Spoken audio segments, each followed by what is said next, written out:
Salut à tous, c'est Matt et bienvenue pour le nouveau vadrouillage.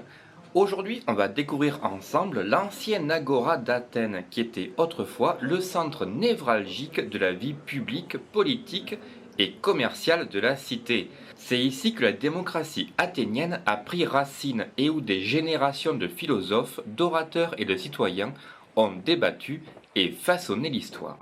Je viens de traverser le pont au-dessus de la voie ferrée, donc je me trouve là. Et tout ça, c'est l'agora. Là, c'est l'acropole, on y va demain matin. Et là, c'est la bibliothèque d'Adrien que je vous ai déjà montré. Et en plus, cette colline, elle est fermée au public.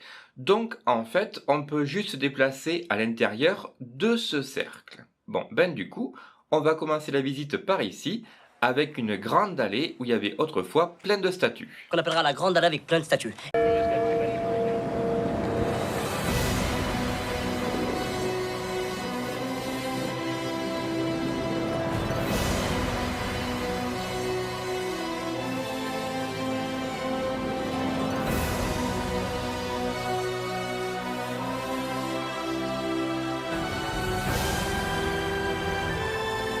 Alors ça, c'est le temple d'Héphaïstos, le dieu de la forge. C'est pas le dieu le plus connu. Par contre, il paraît que c'est un des temples en Grèce qui est le mieux préservé. Il y a les 12 travaux d'Hercule qui sont représentés sur une des façades. Donc j'ai hâte de voir ça. Hercule Minus, le marchand d'enfants? Non, non. Le dieu Hercule.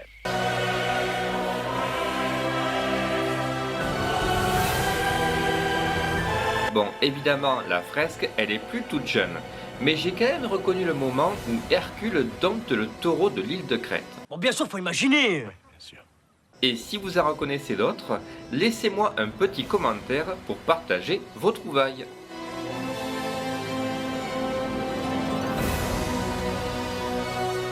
Je vous laisse aussi admirer le fronton et les colonnes de style dorique.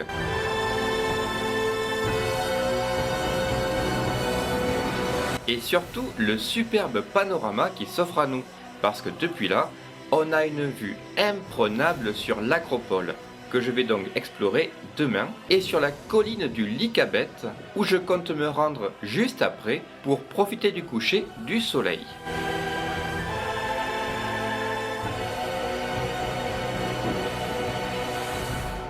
Depuis que j'ai commencé à vadrouiller ce matin, j'en suis à 4 bouteilles d'eau. Donc c'est les petites, mais si vous voulez économiser le plastique et que vous avez un sac assez grand, prenez des grandes bouteilles parce que vous en aurez vraiment besoin. Quand il fait chaud comme ça et qu'on marche, faut surtout pas se déshydrater. En descendant un peu plus loin après le temple, on tombe sur un vaste champ de ruines. Et même avec les panneaux explicatifs, c'est pas toujours facile de visualiser ce qui se trouvait là autrefois. Ce qui est marrant, c'est qu'ils ne sont pas toujours sûrs de ce que ça pouvait être à l'époque. Ça indique que c'était soit une prison, soit un centre commercial. J'imagine qu'il y a un rapprochement.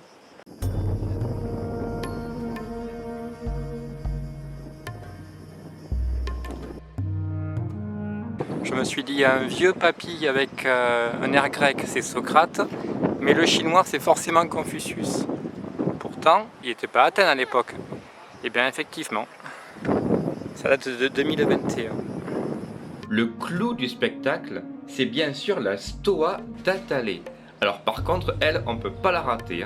Cette impressionnante colonnade a été reconstruite dans les années 50 sur ses fondations d'origine. À l'époque, c'était une sorte de galerie marchande où les Athéniens venaient discuter et faire leurs emplettes.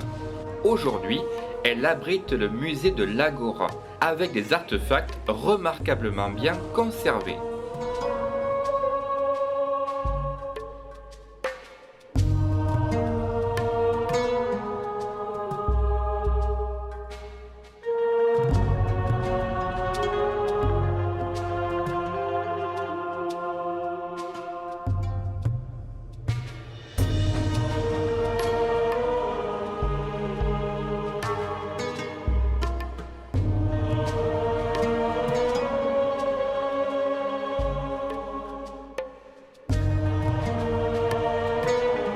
Sachant qu'en plus, si on monte à l'étage, On peut aussi apprécier des tableaux qui représentent les monuments d'Athènes au XIXe siècle.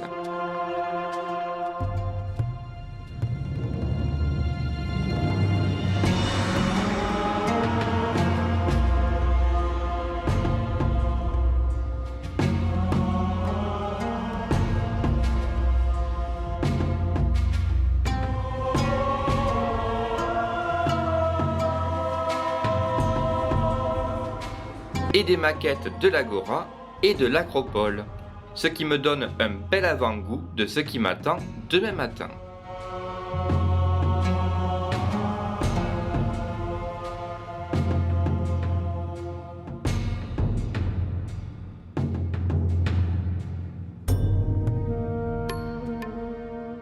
Par contre, ce que je ne m'attendais pas du tout à trouver là, c'est une caméra obscura, une chambre noire en gros. C'est un dispositif optique qui projette une image du monde extérieur sur une surface plane dans une boîte ou une pièce sombre. Et en fait, la lumière pénètre par un petit trou et forme une image inversée sur l'autre côté. C'était une technique que les peintres paysagistes utilisaient pour capturer des scènes avec une grande précision en traçant directement l'image projetée. Et bien sûr, c'est aussi un ancêtre direct de l'appareil photo.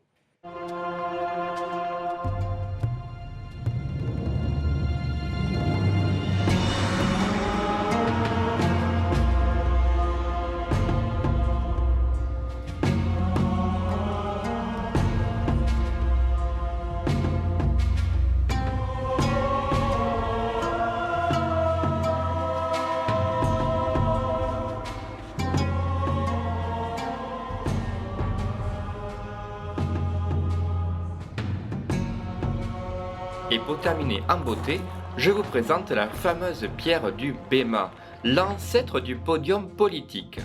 C'est ici, en plein cœur de l'Agora, que les grands orateurs d'Athènes montaient pour faire entendre leur voix. On est donc littéralement devant le berceau de la démocratie. Camarades, on vous exploite. On vous crève à la tâche. Et...